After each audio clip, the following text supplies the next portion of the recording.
La Dama de las Camelias de Alejandro Dumas es una novela publicada en 1848 y lo hizo famoso en 1850. Alejandro Dumas hijo fue un escritor y novelista francés nacido el 27 de julio de 1824 en París, hijo natural de Alejandro Dumas y una costurera. Su madre lo abandonó, por ello se vio destinado a vivir con su padre y su madrastra. Fue entonces en 1831 que fue reconocido legalmente por su padre, quien procuró la mejor educación posible para él, internándolo en un internado para niños de bien, nobles e hijos de papá, que le hicieron la vida imposible. Aquellos niños, según Dumas, lo insultaban de mañana a noche porque su madre no llevaba un buen nombre glorioso. Todas estas experiencias determinaron su pensamiento, comportamiento y escritos. A los 18 años se vio sumergido a la vida alegre y turbulenta que llevaba su padre. Se marchó de la casa y regresó después del divorcio de su padre, lo que mejoró la relación entre ambos. A finales de 1844, Dumas se conoció con Mary Duplessis, una joven cortesana de quien se enamoró y que lo inspiraría para su novela romántica La Dama de las Camelias, su primera obra. Sus escritos están cargados de enseñanzas morales, denuncia los prejuicios sociales de la época y aboga por los derechos de la mujer y de los niños, ya que siempre se ve negado por su condición de ser hijo natural. Una fuerte contradicción se mantuvo después de referirse a la prostitución como la causa de todos los males en la sociedad. Marguerite Gautier está inspirado realmente en la mujer cortesana Alphonse Duplessis, quien era una amante de Alejandro Dumas. Este la conoció en 1844 y 3 años después ella muere por una enfermedad de pecho. Alejandro Dumas, antes de que ella muriera, un año antes, le escribió una carta que es muy parecida a la que se nombra en el capítulo 14 de La Dama de las Camelias, la cual dice así: "No soy lo suficientemente rico para amarte como yo querría, ni lo suficientemente pobre como para ser amado como quieres tú". Además de esa relación, después de que muere Alphonse Duplessis, se hace una subasta en su casa, lo cual se encuentra muy relacionado con el escrito que está en las primeras páginas de la primera parte de La Dama de las Camelias, donde se realiza una subasta en casa de Marguerite Gautier. Marie Duplessis realmente era una mujer muy intelectual, sabía tocar el piano y además leía a grandes escritores como Rabelais, leía también a Miguel de Cervantes con El Quijote, a Molière, a Walter Scott y a románticos franceses de la época como Alejandro Dumas padre y Victor Hugo, además a Lamartine y a Musset. Solamente para nombrar un poco de lo que ella leía y de lo que ella a nivel intelectual se alimentaba, ya que no era una cortesana cualquiera, sino que era una mujer de alta intelectualidad y que sus amantes eran grandes personajes de la época. La protagonista de este relato siempre participó en todas las funciones con 3 cosas: sus gemelos, una bolsa de bombones y un ramo de camelias. Por ello, su florista le había dado el apodo de la Dama de las Camelias, ya que siempre salía con un ramo en su mano. La camelia simboliza en general la estima, la admiración y la belleza perfecta. La razón de ese significado se debe a la textura de la flor, la cual no pierde los pétalos, asociándose con esto a las personas sólidas que saben afrontar los sacrificios de la vida. Una hipótesis arroja a que ésta siempre compraba y regalaba esta flor porque al tener tuberculosis todos los olores fuertes le causaban molestia. En la historia, durante 25 días del mes las camelias eran blancas y durante 5 rojas, lo que para uno simbolizaba su disponibilidad. El siglo XIX en Francia fue una época muy compleja en términos políticos y literarios. En el sentido global era porque pasaba en específico París de ser una ciudad medieval a ser una ciudad moderna e industrial. Sin embargo, esto repercutía en todo el país. A nivel político, tuvo cambios y grandes revoluciones. El primer cambio o más grande fue el consulado, también el imperio napoleónico y la Restauración, por nombrar algunos. En el campo literario también tuvo ciertas mezclas de géneros, escuelas y además se rompieron algunos moldes establecidos o tradicionales. Todo esto permeó al escritor Alejandro Dumas, y a pesar de sus posturas políticas en toda su vida, al final de su existencia expresó que él no tenía ninguna inclinación política realmente, sino que deseaba ver una Francia justa, libre y digna.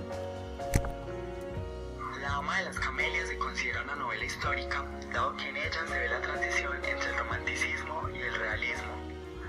La literatura del romanticismo fue una corriente literaria que se originó en Alemania y luego se expandió al resto de Europa y América hasta finales del siglo XIX. La literatura del romanticismo se opuso a los planteamientos racionales, así como al capitalismo y a los estereotipos del clasicismo. Sus características se evidencian claramente en esta obra, ya que toca los temas y la importancia a las emociones y a los sentimientos. Se expone un rechazo de la razón, por lo que impera la creatividad, la pasión y la imaginación. Se destacan los temas históricos, preindustriales, nacionales y tradicionales.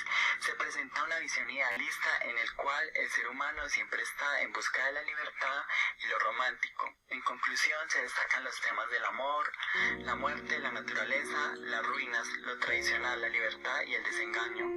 El romanticismo no es en definitiva más que el liberalismo en la literatura.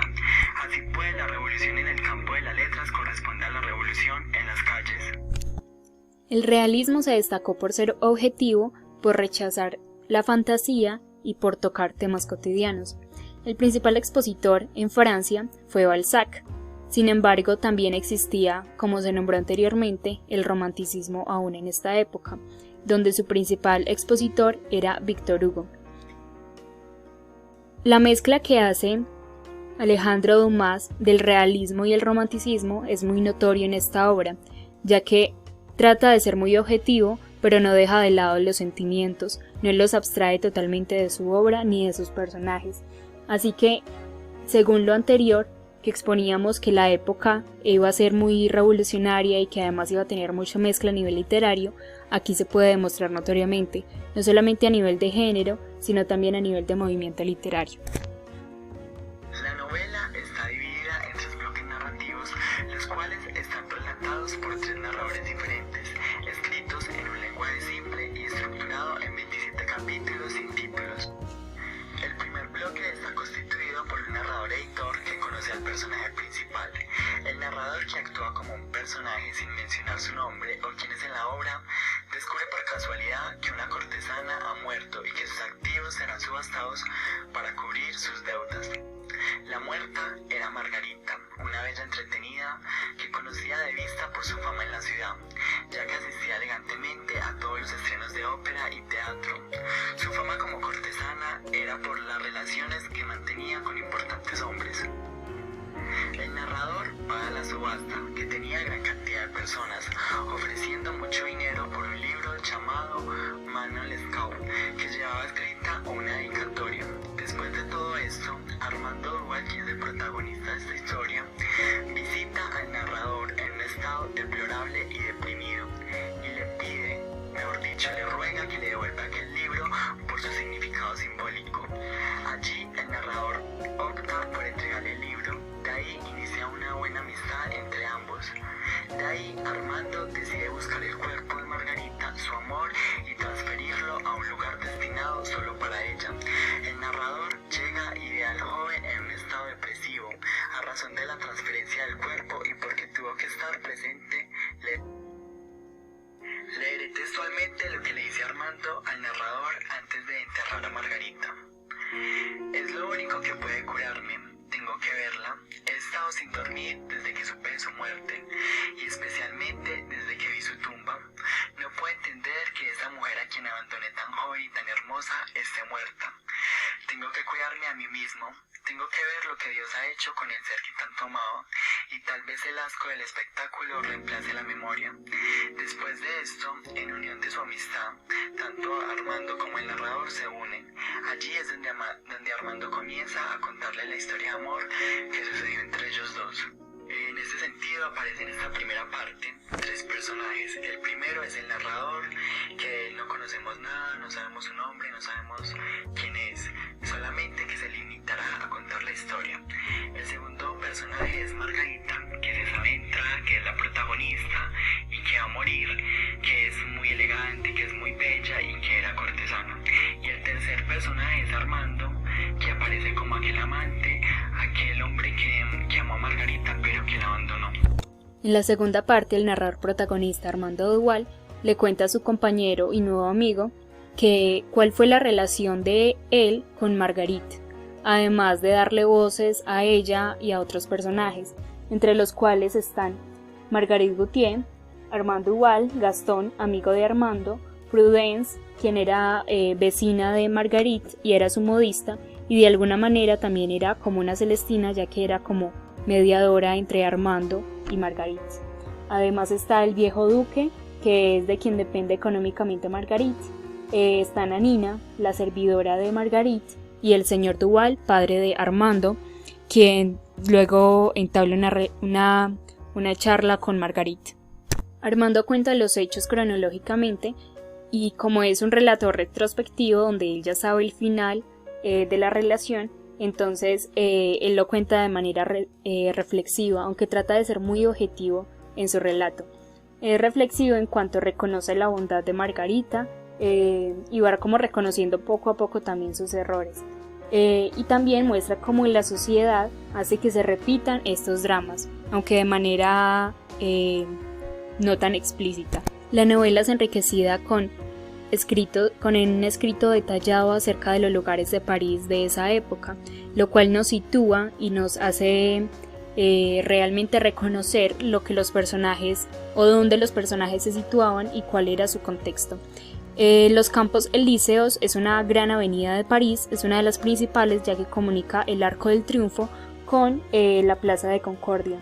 Además hace referencia en la mitología griega a un lugar donde iban las almas virtuosas. En este caso era donde Armando Duval encontraba o espiaba más bien a Marguerite cuando no tenía una cita con ella o en fin, entonces la miraba por ahí.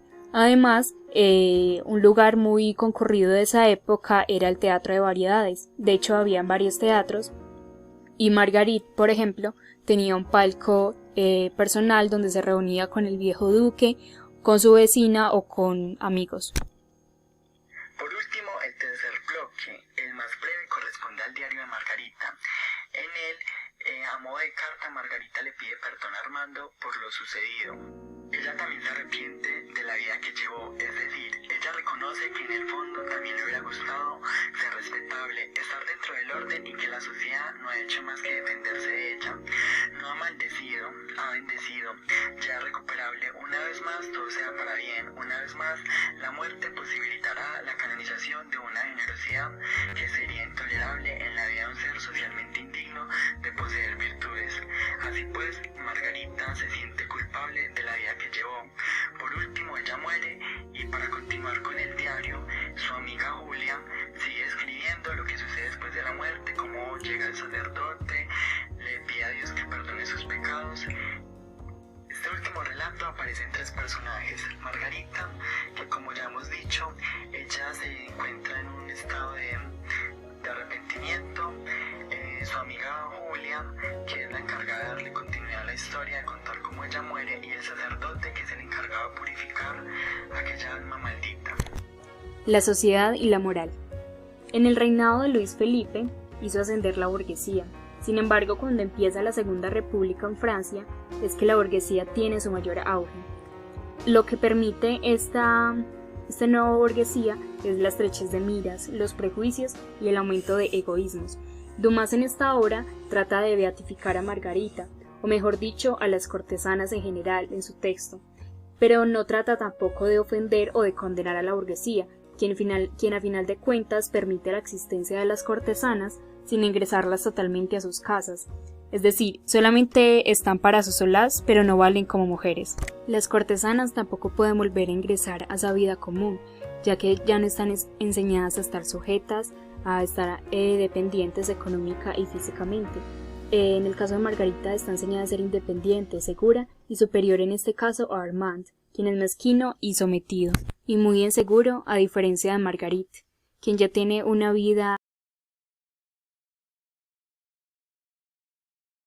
El representante de la moral burguesa es en este caso el señor Duval, el padre de Armando, quien en un apartado que me voy a permitir leer dice: que tenga usted un amante está muy bien, que la pague como un hombre galante, debe pagar el amor de una entretenida, no puede estar mejor, pero que olvide por ella las cosas más sagradas, que permita que el ruido de su vida escandalosa llegue hasta el fondo de mi provincia y arroje la sombra de una mancha en el honorable apellido que le he dado, eso sí que no puede ser y no será. Capítulo 20.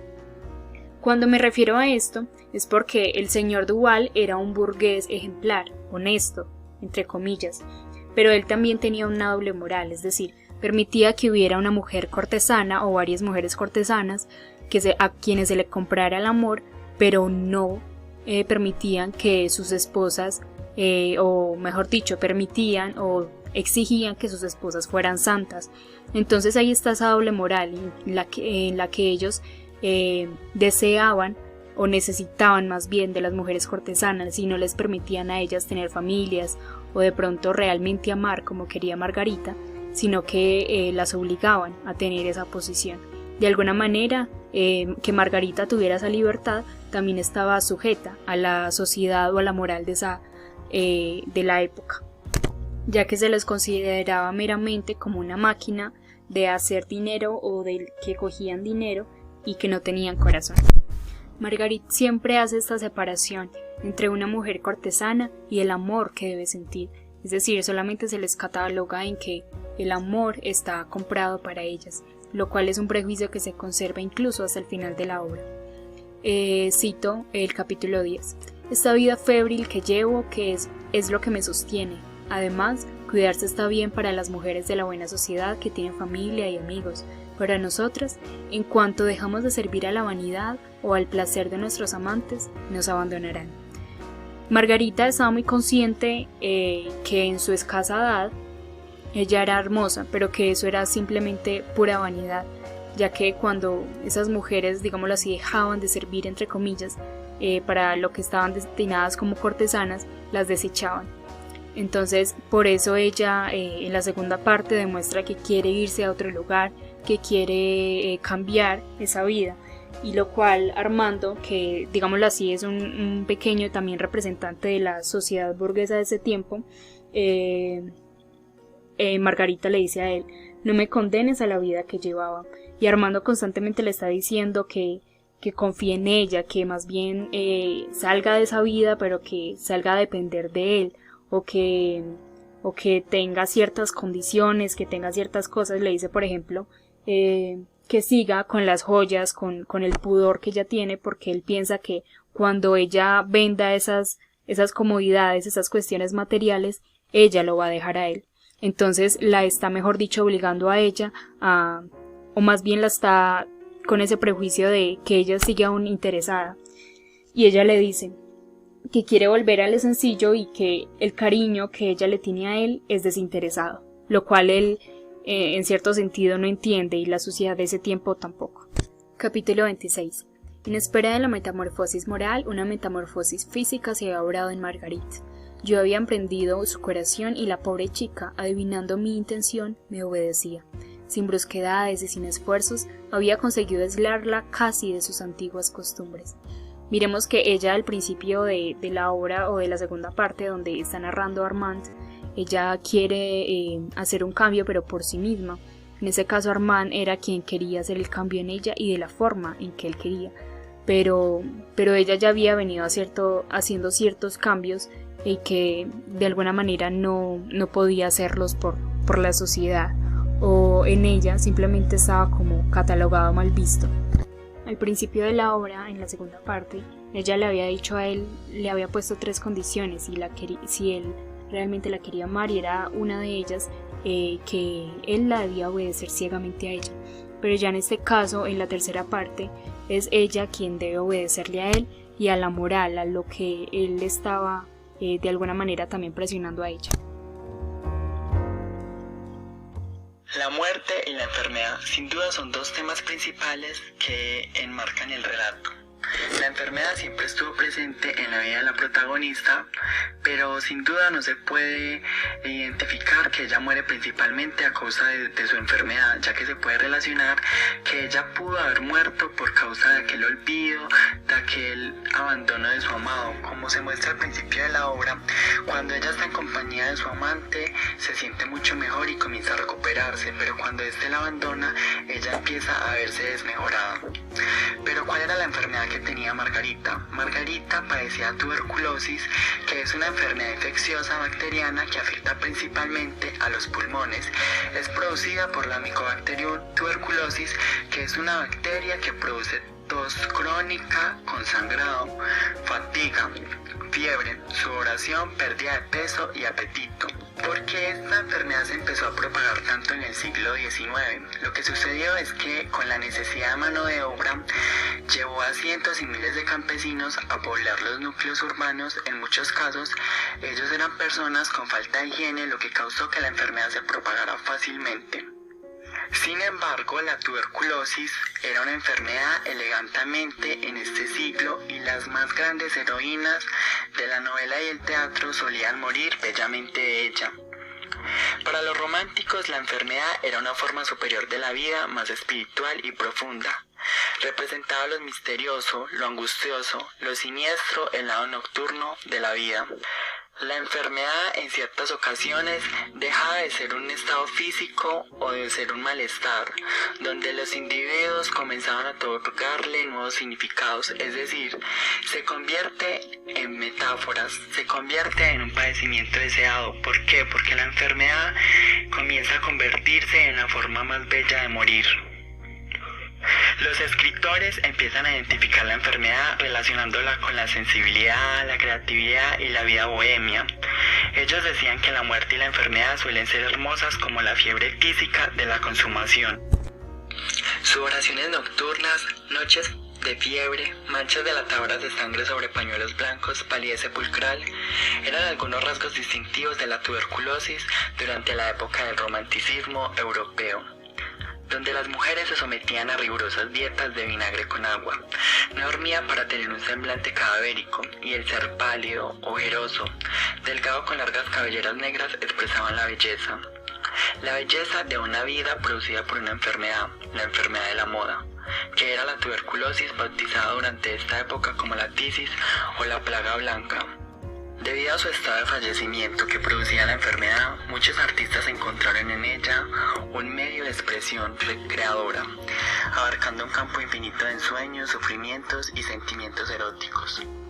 La tuberculosis, además de aflorar los sentimientos de la melancolía y la muerte, también despertaban grandes deseos e intereses por vivir, quizás producidos por las altas fiebres que alteraban los estados de la conciencia, haciendo más intensa la percepción de la vida.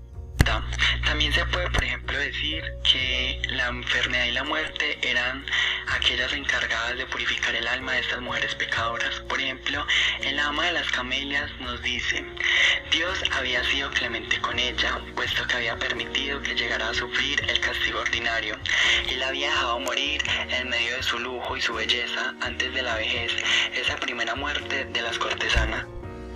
Margaret sin duda se encontraba preparada para ir al cielo. Dios había visto las pruebas de su vida y la santidad de su muerte. El sacerdote le decía en uno de los últimos capítulos que ella había vivido como una pecadora, pero que sin duda moriría como una cristiana.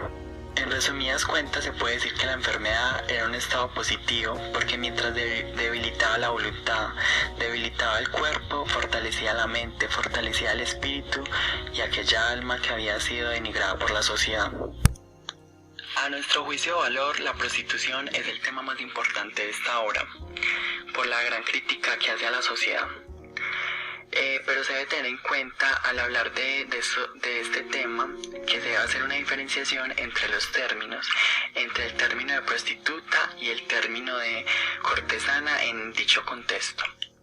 El término de prostituta en el habla coloquial se refiere a la mujer que genera dinero por un servicio sexual, siendo esto un oficio más no un estilo de vida, mientras que la cortesana, por el contrario, se involucra sentimentalmente con sus amantes, se entregan al disfrute de una vida de placer y de vicio.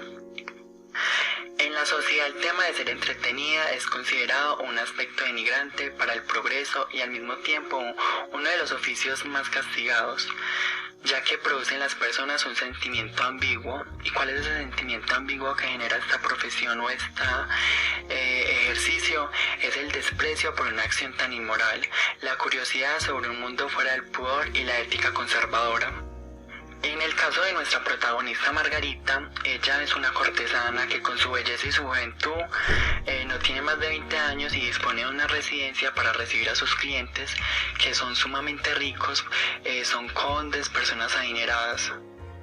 Como vemos, la prostitución o ser cortesana en este relato es un problema moral de la sociedad.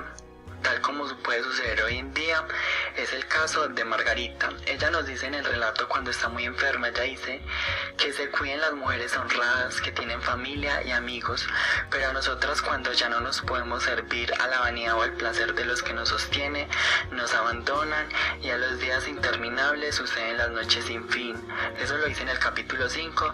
También más adelante dice, tenemos que estar alegres cuando ellos están contentos, gozar de buena salud cuando ellos quieren cenar, ser escépticas como ellos.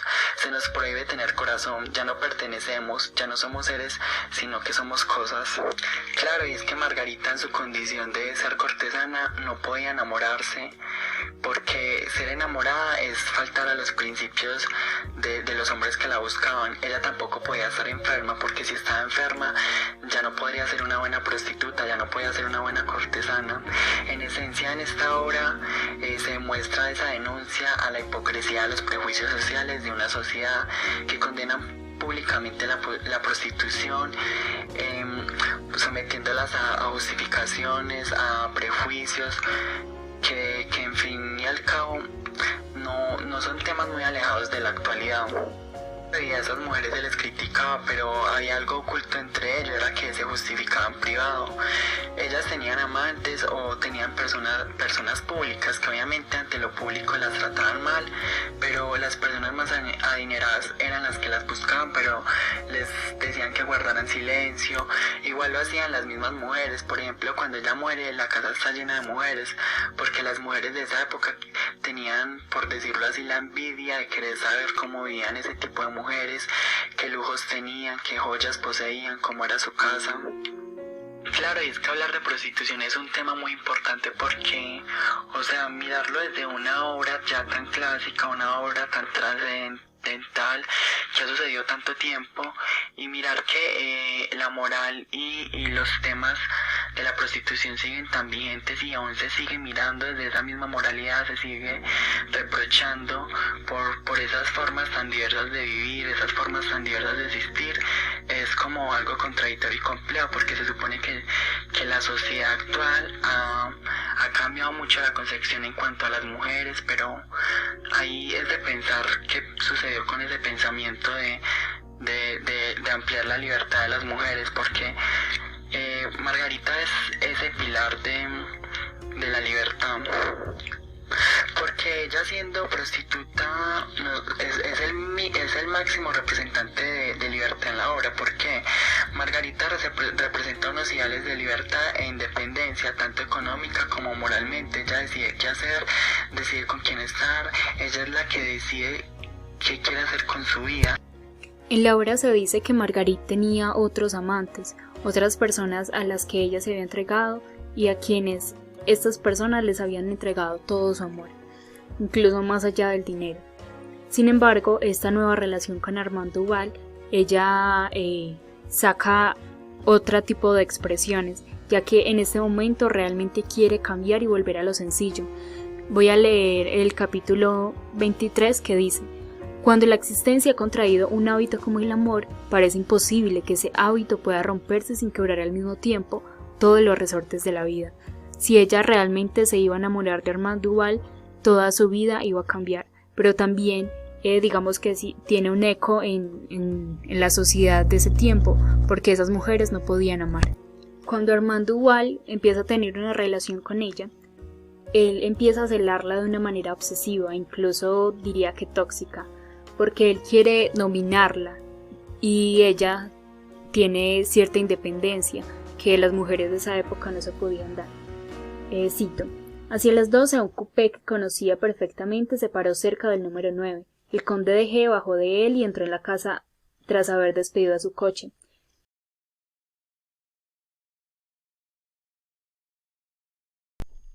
Por un momento, esperé que, como a mí, le dijeran que Margarita no estaba en casa y que volvería a verlo salir, pero a las 4 de la mañana seguía esperando todavía. Miremos aquí en este pequeño apartado que Armand Duval era muy celoso con Margarita.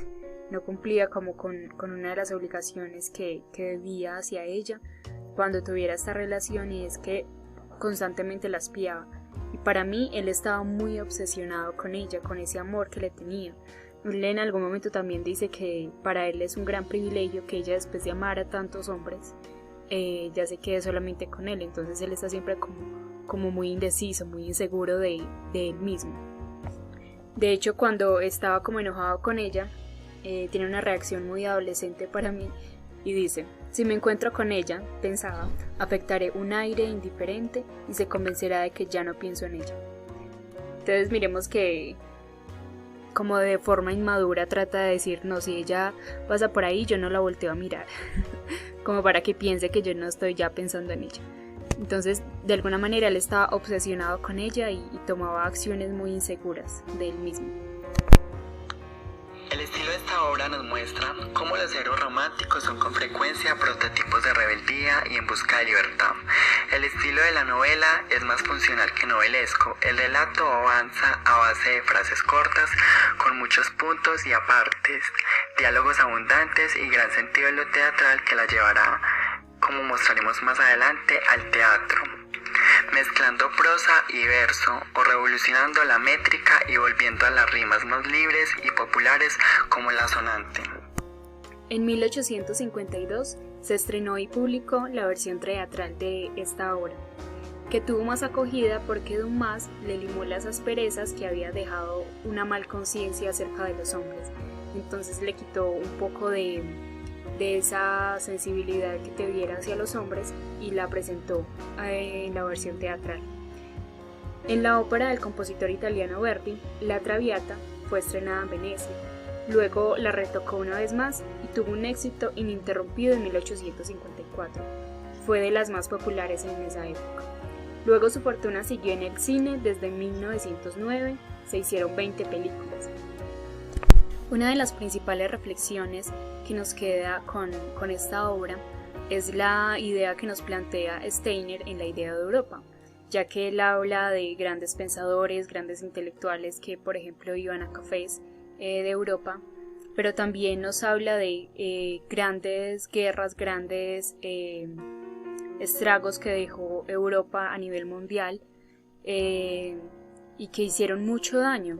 Entonces siempre nos preguntábamos en este sentido, la educación que obtenía la burguesía de esta época, sus lecturas y notable intelectualidad, como lo nombra Steiner en la idea de Europa, no garantiza una ética ante sí mismo y ante el otro. Y eso lo debemos tener muy claro, porque la academia no garantiza ética, y lo que realmente lo garantiza es la responsabilidad que uno tenga como ser humano ante sí mismo y ante el otro. Otra reflexión que tuvimos es acerca de la tuberculosis, ya que, como lo nombraba Juan Pablo, siempre dejaba como cierto romanticismo o sensibilidad en las personas que la tenían. Entonces la pregunta es, ante la coyuntura del COVID-19 que ha tocado nuestras puertas, ¿ha permitido que nos pensemos sobre nuestra vida o estamos pasivos esperando que todo vuelva a la normalidad? Otra reflexión, para que la respondan ustedes mismos o como quieran responderla, es: la doble moral de la época no permitía que mujeres como Marguerite se enamoraran o pudieran hacer otra cosa con sus vidas. ¿Qué piensas de ello en la prostitución de hoy en día? ¿Es solo culpa de la sociedad? Aquí sí, lo planteamos es porque el amor y la prostitución se mostraba como algo muy diferente, a pesar que la obra decía que se compraba el amor de una cortesana, pero realmente no se podía comprar el amor, no se puede comprar el amor. Y la última reflexión es: la libertad que tenía Marguerite como mujer no era propia de la época. ¿Crees que se debía a que era prostituta o a que tenía un carácter firme? Libertad entre comillas. Entonces, muchísimas gracias por su atención. Esperamos que haya sido de mucho provecho esta exposición y que esas reflexiones queden en nosotros para seguirnos construyendo. Muchas gracias.